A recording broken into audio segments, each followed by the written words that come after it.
जय श्री राधे। पूज्य श्री सद्गुरुदेव भगवान के चरणों में प्रणाम। संत भगवान कहते हैं, अपने नाम जप को इन 6 अपराधों से बचाएं। नाम जप अत्यंत कोमल भी है और अत्यंत सूक्ष्म भी है। जिस प्रकार धूल का एक कण भी दर्पण की चमक को ढक देता है, उसी तरह भक्तों के प्रति हुए छोटे से छोटे अपराध भी नाम जप की आभा को ढक देते हैं। शास्त्रों में कहा गया है कि भगवान तो अत्यंत दयालु हैं, हमारी भूलों को क्षमा कर देते हैं, परंतु भक्तों के प्रति हुए अपराध नाम जप को वर्षों पीछे धकेल देते हैं। इसलिए संत महापुरुष चेतावनी देते हैं कि भक्तों के साथ दशा, रूप, वेश, ज्ञान, जाति, वृत्ति आदि के आधार पर कभी भी दोष दर्शन न करें। इस विस्तृत चर्चा में हम उन 6 प्रमुख अपराधों को समझेंगे जिनसे बचकर भक्ति सहज, निर्मल और दिव्य बनती है। पहला है वास और वेश निरूपण, बाहरी रूप देखकर निंदा करना।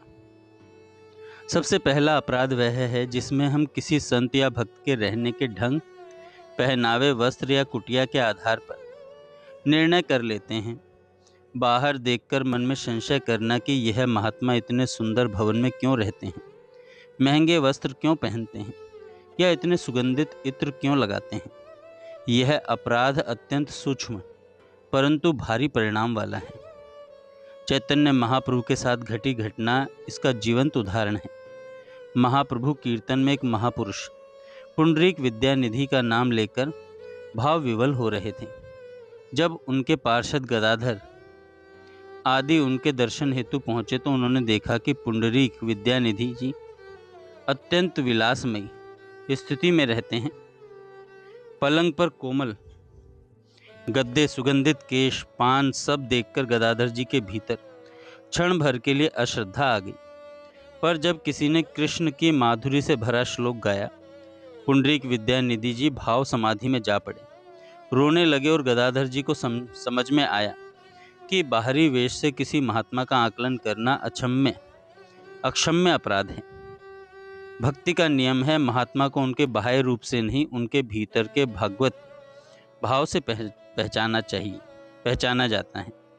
दूसरा है ज्ञान निरूपण। ये तो कुछ जानते ही नहीं कहकर निंदा करना। अनेक संत मौन प्रिय होते हैं, अधिक कुछ बोलते नहीं, कुछ साधारण दिखते हैं। आज की बुद्धि केंद्रित दुनिया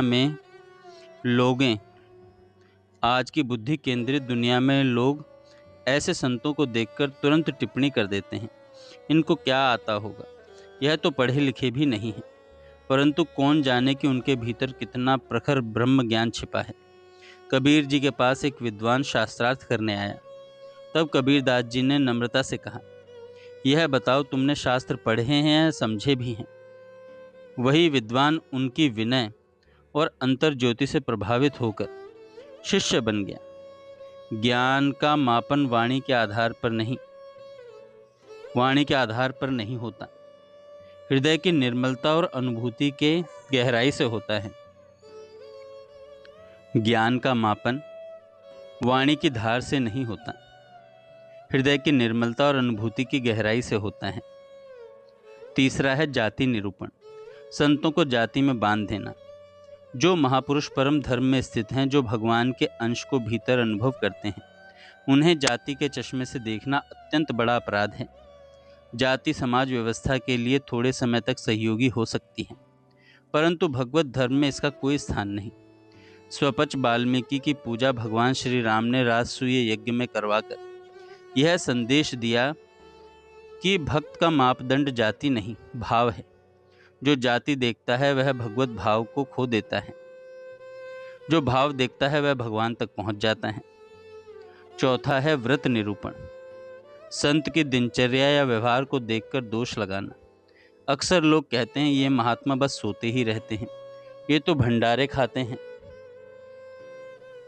इनको कभी साधना करते नहीं देखा, और यह कहकर उन्हें कर्महीन मान लेते हैं।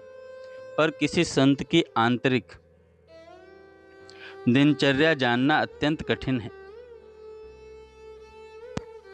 कई संत बाहरी दुनिया में साधारण दिखते हैं पर भीतर समाधि में लीन रहते हैं। कई भिक्षा से रहते हैं, कई राजमहलों में भी रहते हुए वीतराग होते हैं। वैराग्य बाहरी वस्त्र का नहीं, अंतःकरण का विषय है। एक संत को सभी प्रमादी मानते थे क्योंकि वे सुबह 8 बजे उठते दिखते थे।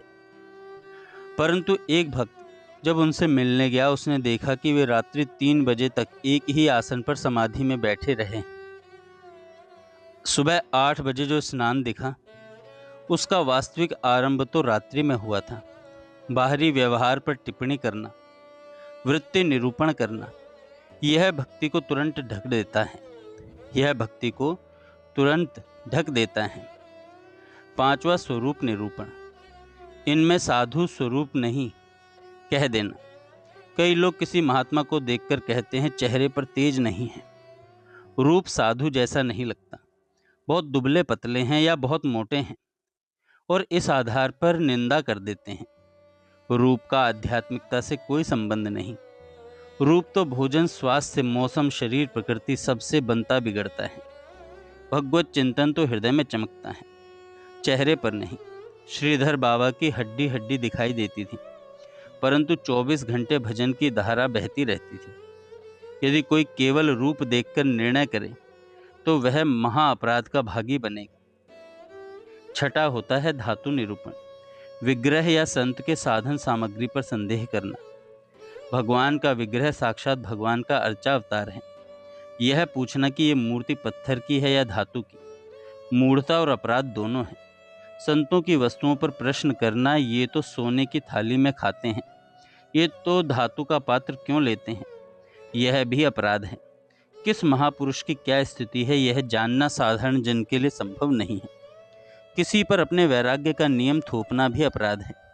साधना कहती है सबको भगवत भाव से प्रणाम करो, आपका अंतर्बोध सुरक्षित रहेगा। इन 6 अपराधों का सार यही है, कभी भी किसी भक्त, संत या महापुरुष का निर्णय बाहरी रूप से, अपने मन के अनुमान से, अपने ज्ञान, जाति, वैराग्य और बुद्धि के चश्मे से न कर। जिस हृदय में दोष दृष्टि प्रवेश करती है, वहाँ भक्ति का सूर्य ढक जाता है। जिस हृदय में विनय, श्रद्धा और संभाव होता है, वहाँ भगवान स्वयं प्रकट हो जाते हैं। साधना का सबसे बड़ा रहस्य यह है कि भगवान से पहले भक्तों को मानो। भक्त में दोष ढूंढने से बचो, भक्त में श्री हरि का अंश देखो। जय श्री राधे।